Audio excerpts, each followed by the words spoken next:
Hello परम आदरणीय अतिथिगण, प्राचार्य महोदय, उप प्राचार्य महोदय, शिक्षकगण, अभिभावकगण और एवं मेरे प्यारे प्यारे छोटे छोटे बच्चों, आज का दिन के बारे में तो आप सबको कुछ हर चीज़ पता ही है, लेकिन आज गणतंत्र दिवस के अवसर पर मैं बहुत सौभाग्यशाली हूँ कि स्वर्णिम बेला पर देशभक्त की भावना से ओत-प्रोत मैं दो शब्द कहने के लिए यहाँ पर आपके सामने उपस्थित हूँ और मैं आप सभी का अभिवादन भी करती हूँ।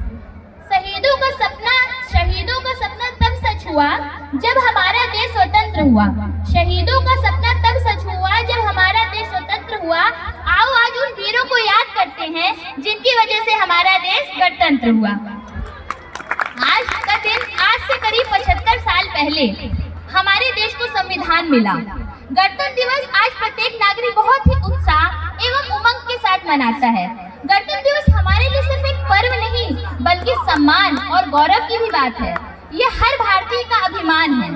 15 अगस्त 1947 में जब अनेक वीरों ने अपने प्राणों की आहुति देकर हमारे देश को ब्रिटिश राज्य से मुक्त कराया, स्वतंत्र कराया, तब हमारे देश को नियमित और सुचारू रूप से चलाने के लिए एक संविधान की आवश्यकता थी।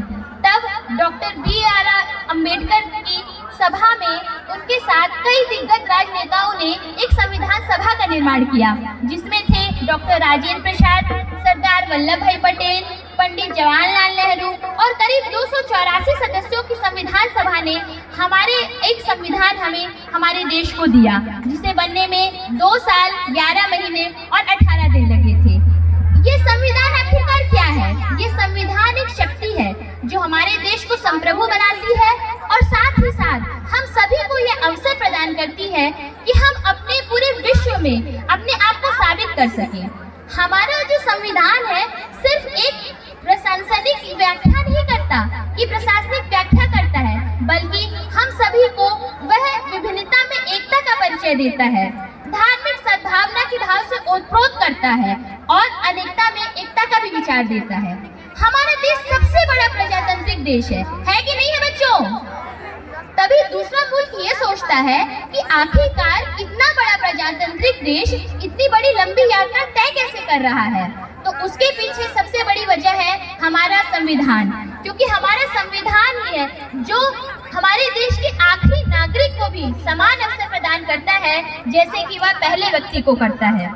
इसीलिए लेकिन सबसे बड़ी बात यह है कि हमारा संविधान तो बहुत बड़ा है और इसमें हमने बता दिया कि हमारी क्या क्या विशेषताएं संविधान की, लेकिन हमारा संविधान जो है हमें अधिकार और कर्तव्य भी देता है और हम हर अवसर पे अपने अधिकारों की बात तो कर लेते हैं, लेकिन अपने कर्तव्यों और दायित्वों के बारे में हमेशा भूल जाते हैं। आखिरकार ऐसा होता क्यों है?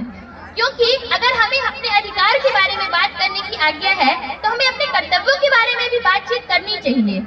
अगर हम सजगता के साथ अपने कर्तव्यों और दायित्वों को निभाएंगे तभी तो हम अपने देश को और ऊंचा विकसित राष्ट्र घोषित कर सकेंगे। इसीलिए हम सब इस गणतंत्र दिवस पे एक संकल्प लेते हैं कि हम अपने अधिकार के साथ साथ अपने कर्तव्यों और दायित्वों को बहुत ही सहजता के साथ निभाएंगे और इसी प्रकार से हम अपने देश को और ही ऊंचा कर सकेंगे, ताकि हर विश्व में हर एक मनुष्य, हर एक देशवासी ये कहे कि भारत के लोगों से कुछ न कुछ सीखना चाहिए और कभी भी ऐसा कोई काम नहीं करेंगे जिससे हमारे देश को शर्म का सामना करना पड़े। और मैं अपने वाणी को विराम देते हुए यही 2 शब्द कहूंगी कि चलो फिर से वह ज्वाला याद कर ले, चलो फिर से वह ज्वाला याद कर ले, जो शहीदों के मन में थी वह आग को याद कर ले। आजादी जहाँ तक पहुँची थी किनारों पे, आजादी जब पहुँची थी किनारों पे, चलो उस धरा को याद कर ले, चलो उस धरा को याद कर ले। जय हिंद, जय भारत, धन्यवाद। बहुत अच्छे बातें बताई गई हमारी साथी शिक्षिका प्रियमदा मैम के द्वारा। बेटा एक चीज ध्यान रखना,